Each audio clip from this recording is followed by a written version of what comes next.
Good morning, welcome to Furry and Spoilt. Today I'm going to talk to you about that can dogs smell fear. So these two dogs here, Albert and Harry, incredibly laid back dogs, everything's great. But Humps down here that we've rescued, if you know my channel, you know his story. He was a breeding dog for the South Korean dog meat trade. So his whole life, goodness knows how long that's been, maybe 6 to 10 years, he's been living in absolutely horrific conditions. And so I just want to get as in tune with him as I possibly can. And one of the things that I want to get in tune with him is if he barks at somebody. Now, as you would expect, he does bark at people because he was horrifically abused. And so anybody that looks like anybody that's from Korea, so anybody with jet black hair, was a problem. I've been working at it and I've sorted it out quite well. But he does bark at people, and I just want to be as in tune with why he's barking at them as I can be. And so one of the things that I've been looking at and researching is, can dogs smell fear? Now, obviously, we know a dog's nose is incredible. Someone explained it to me many years ago, and I think it's just so good. If you get an A4 piece of paper, put a tiny dot in the corner, that is our ability to smell. And if then the whole piece of paper is the dog's ability to smell. So we know they have an incredible ability to smell. I also know that they have an incredible ability to tune into our energy, and I talk about that a lot on this channel. But what I want to know is, can they smell fear?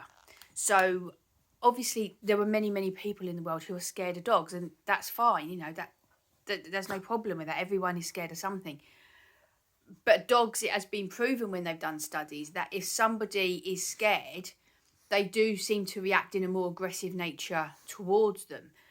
So I've been looking, and they have done studies and they have proven that dogs can smell odours that we give off as a result of our emotional state. And they did these tests where they took people and they showed them either a really sad film or a really scary film. And then they had other people who were neutral, saw no film, and the energy was really good. And they got the dogs to put the people in a row, took the dogs to sniff them, and the people who had just watched the really scary film, the dogs' heart rates went up and they showed signs of stress and sometimes aggression. They naturally wanted to go and meet the person who was just neutral, and the person that was sad, they also showed the same signs with that. The heart rates went up. They weren't as aggressive, but the heart rates went up. And this is incredibly interesting. This is because they can smell serotonin. So that's the chemical that we give off. So people that suffer with depression, they have more serotonin in them. So if you've got depression or you're really sad, you'll have serotonin in you'll be releasing that.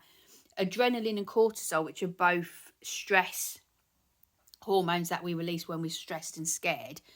This one I thought was absolutely fascinating. I didn't know this, but when you sweat, you give off a different kind of sweat. If you are sweating because you've been exercising, your scent has a different kind of smell than if you're sweating because you're nervous about something, and dogs can pick up the difference between them. It did say on one of the studies that I was reading that actually humans can as well, not actually smell it, but subconsciously we can tell if somebody is sweating because they've just exercised or if because they're scared. But so dogs can. So if somebody is sweating because they're nervous, dogs can tell, which I just thought was really incredible. So it's not so much that they smell fear, it's that they smell the different chemicals and they know what those different chemicals mean. And the thing about this, so it's not so much that they're smelling fear, but it's more, well, it is that they're smelling fear, but it's also that they're sensing fear. So if somebody is scared of dogs, the first thing that they're going to do is really stare at the dog to make sure the dog doesn't come to them, which is very, very bad. Staring at a dog is an actual aggressive come-on signal, and their body will all be all tense. So it's not just that they're smelling the fear, but it's more they're sensing the fear. However, they are smelling nervous sweat, adrenaline, and cortisol, which I just think is absolutely incredible. And it goes back to this thing I'm always going on about it, how our energy affects our dogs. So what we're thinking, reflects how we're feeling, and then how we're feeling reflects our energy. And that your dogs absolutely know, and that is so true. You know, if you're stressed and your cortisol is higher, which is the chemical that your body releases when you're stressed, or adrenaline if you're scared and stressed, and your dog can smell them, and then they will know. And if you're just nice and calm and neutral, you won't be giving any chemical off. And I just think that's so fascinating. I think it really helps us to be more in tune with our dogs and understand more about their behaviour. But the problem with it is that it kind of leaves me with a problem where I sort of am a little bit like, oh, that leaves us a slightly awkward situation, because if we come across somebody, or there's somebody we come across on our walks, and I have always suspected that this person is scared of dogs. I've asked him, and I know this person well, and he says he's not. I'm absolutely sure that he is, because his body language, the way he looks, I just think he is. He, like I said, he says he's not, but the problem is if he's giving off cortisol, adrenaline, may even be slightly sweating, I don't know, then Humps here is picking that up. And the thing with this is that there's no fooling the dog. You can't pretend to not be scared of the dog, because if it's what you're feeling, and remember, when you are feeling something, that's the point at which your body gives off the chemicals. So even if he's acting like he's not scared of the dogs, if he is feeling scared, then his body is giving off cortisol, adrenaline, and possibly the nervous sweat. So it puts us all really in a bit of an awkward situation, because if somebody's scared of dogs, they're scared of dogs, and it's not just something you can just easily overcome. It's not just something you can't just like, they can't just instantly pretend they're not, and they can't do that. It's not how it works. So it puts us in an awkward situation, because it means if you know somebody in your close circle of family and friends and they're scared of dogs, your dog knows. And the thing that concerned me about this was the study said that, and I mean, I already knew that dogs do not like weak people. Weak people worry them, especially if they're in the pack, because they're weakening the pack. And, you know, whether you believe in the pack or not, I do. I strongly believe that dogs live by the pack. And if you've got somebody in your pack, your family, your close circle of friends that's weak just by their nature, the dog is going to be, he's not going to like that, because that's weakening the pack. And so I've always known that I have to watch that. If I know anybody who's just weak and timid by nature, I don't have to watch Albert up there and Harry like that, because as I said earlier, they're very, very laid back dogs.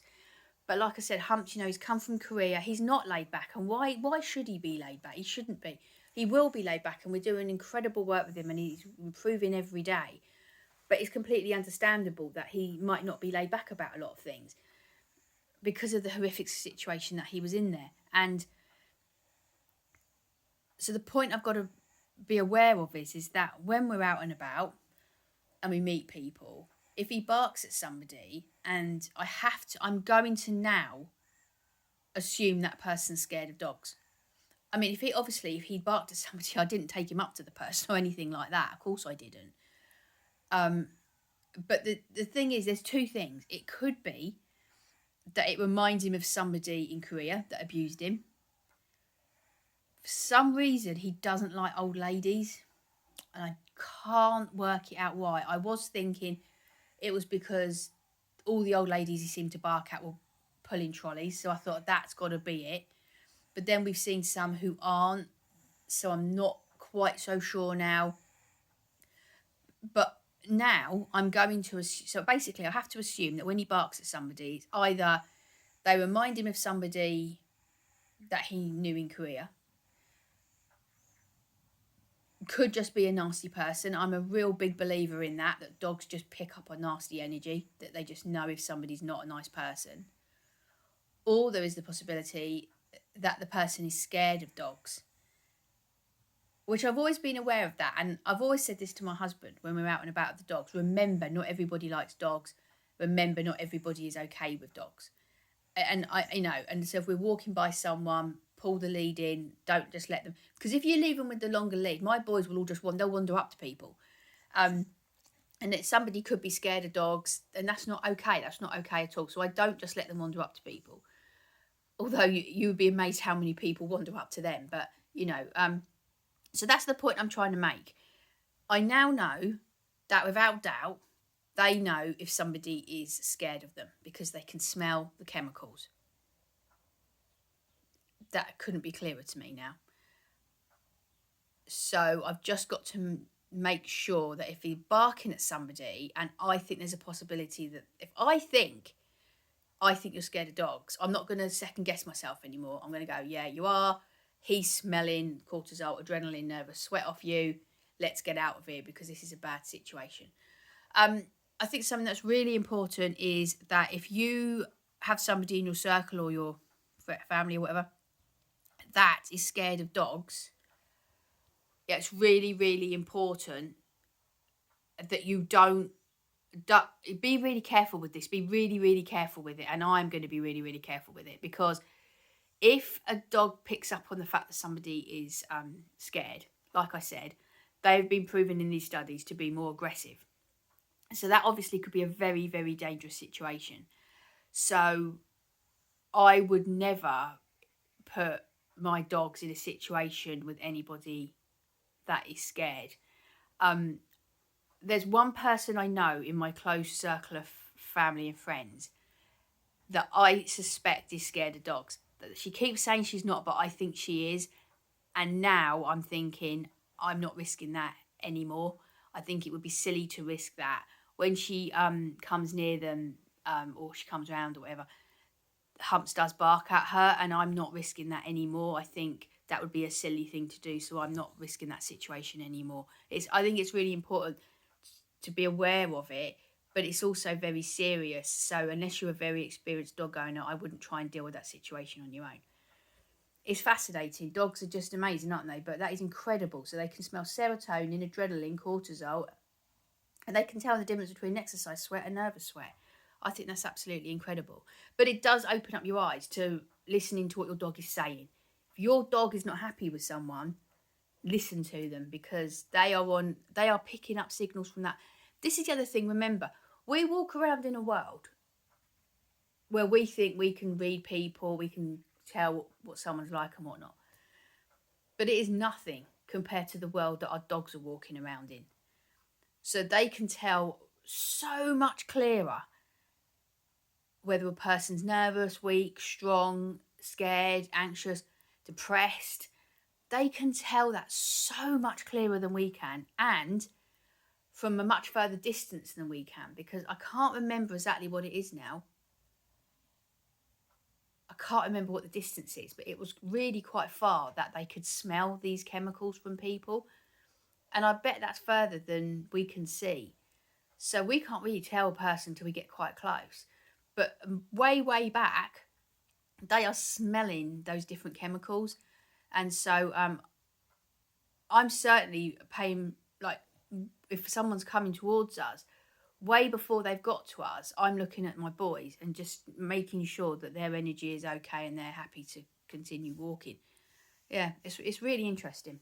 So that's it. But I just think it's so interesting just to help us just to communicate with our dogs just that little bit more. So as always, thank you very much for watching. Have a great day. I'll see you in the next video. Bye bye.